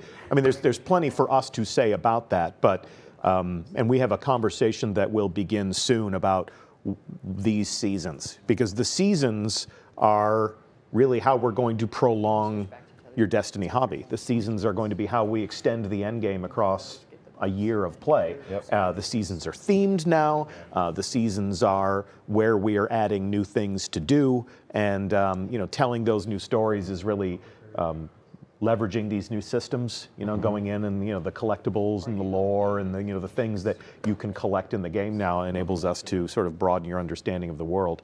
We're in the space tunnel. I'm sorry to keep hopping. No, it's fine. Well, I can say just around the corner for things that are for the future of the mode, because we've talked about this a little bit, is for Season of the Forge. You can expect to get some more infamy points from Gambit bounties. That's a lot of feedback we've been receiving. That's something that we're doing. Okay. Also, a lot of those objectives for those Gambit bounties have been retuned to be a little bit easier, so that they're a little easier to get through. They're a little more breezy to work through. And we're also trying to touch a little more often how often you get rewards from ranking up in Gambit as well. Those are all things you can kind of expect that are just around the corner. Season of the Drifter is a little bit farther away, but there's a bunch of quality of life things that are coming right around the corner for Season of the Forge that'll make just playing Gambit every day just a little bit easier. So. Okay. Yeah. I have another fun short question. Who would win in a fight, the Drifter or Shax? I think I love Shax. These two should. So Shax would definitely win, but some conditions apply. Because caveats. Yeah. Because the Drifter is he's a super weaselly guy. Yeah. So if Shax and Drifter were just in a room and Shax's gonna punch him, then of course he's gonna explode. But if Drifter's at his campsite or whatever, and here comes Shax, he's got a bone to pick for whatever reason. And Drifter's oh no, tips over his pot of hive soup just to distract him, runs off in the corner, smoke bomb, disappears. Some enemies come from the noise and they fight Shax instead, and just, if Shax could get to him, then of course he would win. But will he? Who knows? I feel like Drifter is someone who covers his tracks. Yes. And he always knows where the exit is. He heads up kind of guy. Yeah, he looks super shifty because he's always looking for stuff. Yeah, you don't survive that long without being pretty smart. I love his bag of Vex parts. Yeah. Behind the ramen shop. Mm-hmm. He's a weird guy. Yeah, I think John Toe he saved all of the memes of on Twitter of all the people talking about Drifter eating. And all of the that just blew up, and he was so happy that people were screen capping it and just making up stories about it. We're talking to Brandon Campbell, one of our world artists who did the propping for that little space. We're sitting there with John Toe talking, and John was sitting there kind of massaging his goatee he had at the time, and he's could he have a hot plate? Yeah. He really likes cooking Vex. So could he have a hot plate and some other things there? So he's probably a hungry guy. He's behind the ramen shop, right? Yeah. So, yeah. And I was just sitting there and I was just laughing because it's awesome. Laughing because it's so awesome because I believed in the idea so much. So I remember Brandon was I'm gonna knock down one of these cabinet. It was the effectively cola soda machines. We're gonna knock it over. He's gonna show he just sit up here because Drifter isn't part of the Vanguard, so that's why he's in the shady alley, right? And so you Brandon crouch to get to him. Exactly. Brandon and John were focused on that a lot when they were thinking about that space and talking about that space. And it's funny you mentioned the gate actually, because for a while the gate was actually lifted up, and that is one of the things that I came in and was no. He's supposed to be in a shady alley. It's supposed to be a shady deal, so you should still have to go under that gate. Right? He wouldn't have opened shop up, right? He wouldn't have just presented everyone to himself. I felt very strongly about that, and I feel really cool every time I slide in and I turn my camera towards Drifter and he welcomes me. So, on the subject of the Drifter, here he comes. It is 11:38 Pacific time. This very well could be our final matchup for this Bungie bounty. Let's see how well it plays. If this is a rout, and if they all right on the field, they burn down 2 prime evils in rapid succession, we may have time for one more, but this could very well be the final opportunity for a community to match against Bungie and to carve an emblem for themselves. The Dave Samuels emote battle going on. This is a great community emote battle going on. That was fantastic. All right, the game is afoot. A lot of Emerald Coast today. Best of luck to Bungie. A lot of Emerald Coast, a lot of Kell's Grave. They knew. They knew, yeah. Because Legion's Folly was Todd Todd worked on that map. And then Cathedral of Scars was Doug, who did the design and art on that map. I think Cathedral of the Scars is the most metal Gambit map name. Oh, by far. Yeah. It's a great album title. Yeah. Just Cathedral of Scars. Yeah. First track, Death Heals Primeval. Yeah. Yeah. Okay. Good. Bonus track, bank 14 moats.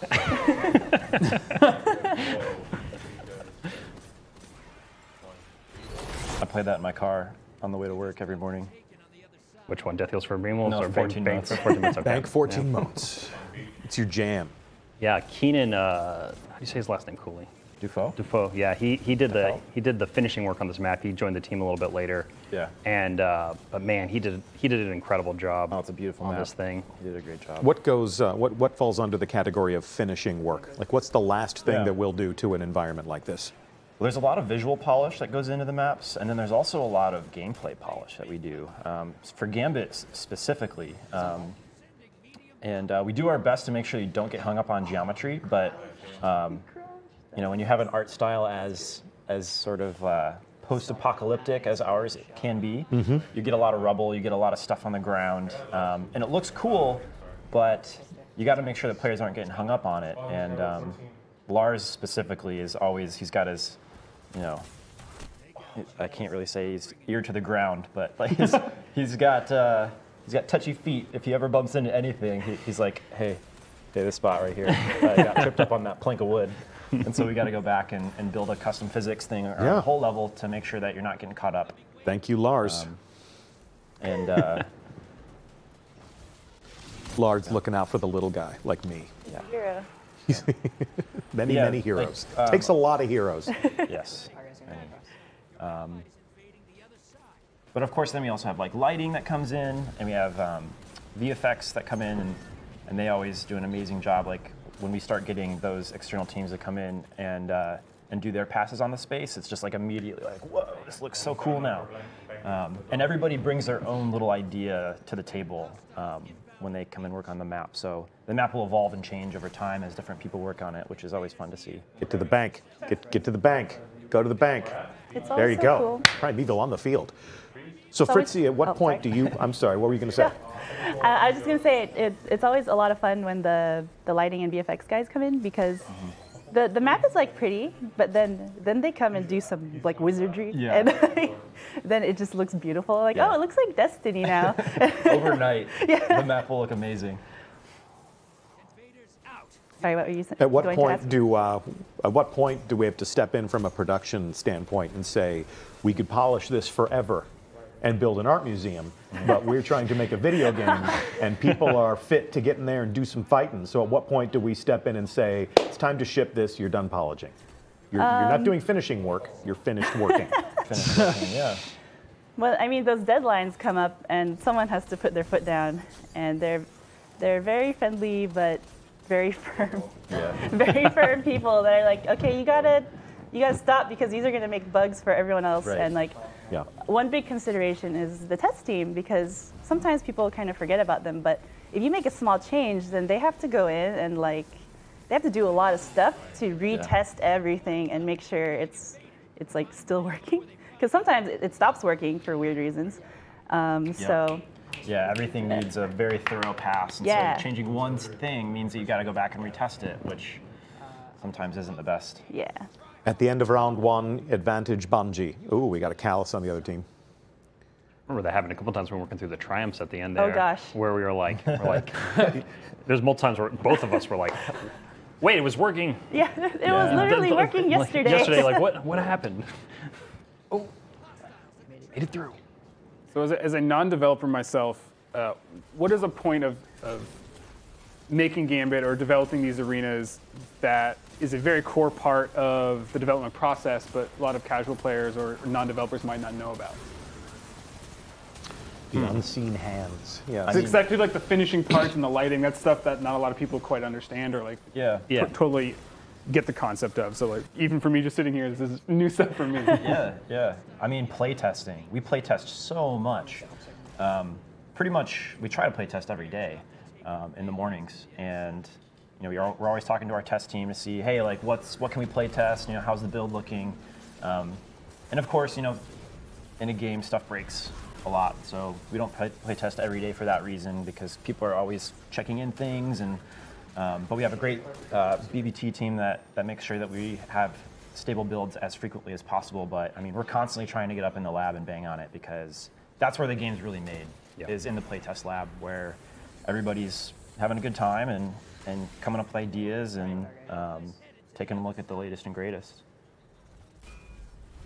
The other interesting thing I don't think people realize too is like when you get a game, it's this complete product. Just everything's there. Everything is at your fingertips. When we're playtesting this stuff, right? Like we're actively developing things just like the sandbox is developing stuff, right?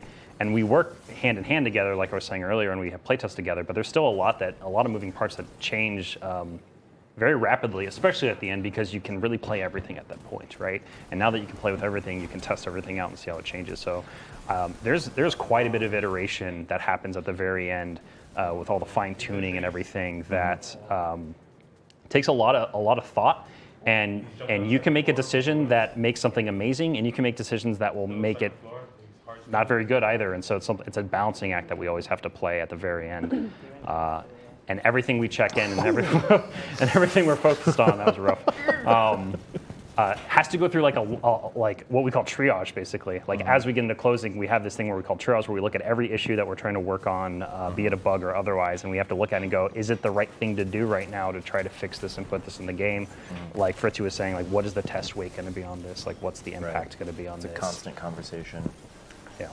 And a lot of it too is the tools. Like, it's not really the game, but to make the game, you need the tools. And there's like a lot of active development that goes on. Nice And like, snipe. okay, so the designers need to put a thing. Okay, how do we make it so it's the easiest possible way for them to put the thing in? And with a game like Destiny, it's like so specialized that we have to have all our custom tools. So like engineers will be like at the same time as like trying to close bugs, they'll be like, oh no, why is the tool crashing? Ah! And then the engineers will be like, oh no, okay, I'm gonna check in the fix. It'll be ready tomorrow or whatever. Yeah. And which is why scoping is so important for us. Like, whatever you think you can do, take that and divide it by, take it and break it in half, because that's probably what you are actually going to be able to do. So that's a constant lesson that I have myself been learning in my career. It's like, don't do too much. It's easy to do too much, and then it's funny too, because you get through a development cycle and you start the next one, and you'll start down similar roads that maybe you had some trouble with before. Yeah. And you'll even go down that road for a day or two, and then you'll kind of like pull your head up. You're like, wait a minute, I've been down this road before, right? Well, what do you like? I think in your original Gambit spec, you said like 8 maps. Yeah, it was something crazy. You were going to build like 8 maps in a year, and I was like, oh my god. Yeah, it was nuts. And it was like 3 arenas per map or something. It was but it was crazy. We finally found what we were capable of doing, and we were excited. Yeah, we were very excited. This could be the final round of this Bungie bounty. But I think that's where, that's entering a tiebreaker. I do think that's where fan feedback comes into focus there, where then we can take what people want, when fans want, what players want, and then determine kind of where that goes in our scope and kind of refocus. So shout out to all you players. Continue sharing your feedback in whatever form possible. It really helps us all. Yeah. And that was Bungie. In previous lives, Bungie would make a game, release it to the world, watch the world talk about that game, and wish that they could go in and tinker and update and have a evolving relationship like that. And that was really, Destiny was conceived to be this living thing that could change over time, because Bungie reads a lot of what is said on the internet about what we create. And this is exactly the type of relationship, contentious as it might be from time to time, that we wanted to have with our players. So. Yeah, we care a lot, and the community does too. And I think when we ask players to spend the amount of time that they spend in our game, we take that very seriously. And that's part of the passion for me, is in building gameplay spaces that don't create like hang-ups like that. Just those small little things I know can go a long way in making the space fun to move through. And it's like, Where is he? Vacuuming the floor when someone comes over, right? It's like I want the house to look as nice as it can look for our community in a way. It's a silly analogy, but No. yeah, it Well, totally makes it's sense. an analogy about hospitality, though. It because is, we are yeah. creating a place. We're creating a place where a thing will happen. And you know, if we treat the players of our game like a guest at a party, I think we're creating something really special. And I think the past couple of months have been really great at Bungie because, you know, Forsaken has created a good conversation about Destiny, and we've been able to be participants in that conversation and learn from that conversation. And now we have these new seasons of content coming up that we can show them, you know, like how this game can continue to evolve. It's been something that we appreciate. You know, to the people who are watching us on stream, we appreciate the response to Forsaken and, you know, to Gambit in particular. And, you know, we appreciate the fact that you care and that you tell us what you think. Yeah. Our discussion about finishing and touching stuff up reminded me of one of the questions people have been asking off and on about some of our balance, and I just want to talk about that because I know it's hot on a lot of people's mind. Power is enabled for PvP on the mode, which means if you're fighting an invader or you are an invader, then power is enabled. So the higher light you have as an invader, the less damage you will take from someone who is under-leveled. So if you're like 500 and the invader is 600, you're going to do less damage to that invader. However, that invader will not do more damage to you. So basically, it's only incoming damage. So if a player has more power than you, you're just going to do a little less damage to them. They will never do extra or bonus damage to you.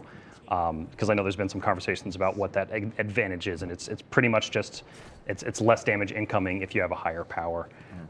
If everyone has enough interest about that and want that, we could post the curve about that like PvP has in the past. Just shout out to some community folks if that's stuff you want, we can post that. The other major thing is from the PvE side, from the combatant side. Looks like the community's about to win here. Yep. Good job, community. Got some Gambit experts in From the house. PvE side, you're always level up. You're always at level with the combatants. So even if you're level 1, if you're power level 300 or power level 500, you're always at level with that Dreg you're fighting or that Cabal you're fighting. And so we did that because in our late testing of this, with power was fully enabled for the PvE side of things, people were overpowering everything. They were just tossing fronts down, not having to think about anything. And there was no real competition. There was no real push and pull from the combatants or push and pull from the opposing team. And so it's something we felt very strongly about to make Gambit evergreen. Pursuit of power is important. That's why we wanted it on in PvP, but we made sure PvE was evergreen, so there's always a competition. The PvE side is always compelling players to be better at the sandbox and think about their loadouts. So that digs into another question here.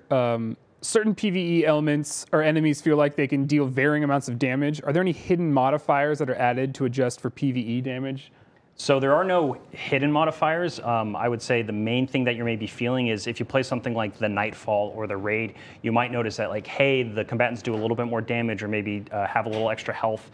And yes, there are tuning. We've done similar tuning to those type of other activities where monsters in Gambit might deal a little bit more damage or take a little bit less damage, but that's global. That's not something we adjust on the fly, right? That is static for the entire mode. So if you do feel a difference between another activity, it would be similar to something that you would feel like how a Nightfall feels slightly different from a Raid or otherwise. But there are no secret modifiers, and there's nothing that actually changes between the rounds, like I was kind of talking about before, other than the combinations of enemies getting tougher. So more Hive Knights, more captains, more yellow bar guys. Those are the main changes that happen. And we never actually give any extra advantages. Like there's been mentioned before, we're like, oh, does the opposing team like fight easier enemies? And like, no, like none of that happens. It's an equal playing field. Predetermined before exactly. the round starts. Exactly. So does that go to like, if you're carrying 15 motes, are you extra vulnerable, anything like that? No. Okay. You just feel that way. And I understand because I feel that way too when I'm carrying 15 motes, right? Especially when the invader sees you with that big 15. Yeah. How many? Yeah. In the few minutes that remain, Griffin, do we want to ask a final question of our panel? That's a good question. Here's a fun one. Why does the Drifter want to eat every alien species? He's got to survive. Yeah. It's hard out there. Okay. He's not living in the city. He doesn't have the Traveler to protect him. It's just him. That's fair. We got to a lot of questions today. I know there's a ton more out there that we didn't get to, obviously. Yep. Continue asking your questions both on Twitter, Facebook, Instagram, hit bungie.net, try to tag as many places as you can with all your questions. Do you guys have anything you want to end with? Any questions that weren't asked that you'd like to touch on? I I just want to thank everyone for watching. Yeah, I'm so thanks for happy watching. that like everyone's so interested that they're watching a stream. So. Yeah, I would say just like Griff said, just keep sending us feedback. We're actively looking at it. We're actively working on it. We're trying to put as much of it as we can into Season of the Drifter that makes sense based on our other goals we have for the release. So thank you for playing. Like Thank seriously. you for playing. Yeah, and It's thank you for so reaching much out fun to us.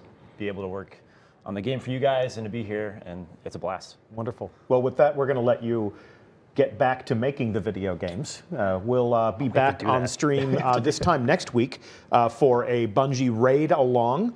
We're going to be delving into everything that the Dreaming City has to offer with some of the people that have worked on that activity as well. Let's have a final shout out for our designated combatants for the day. Woo! Nice work, guys. Well fought, well played.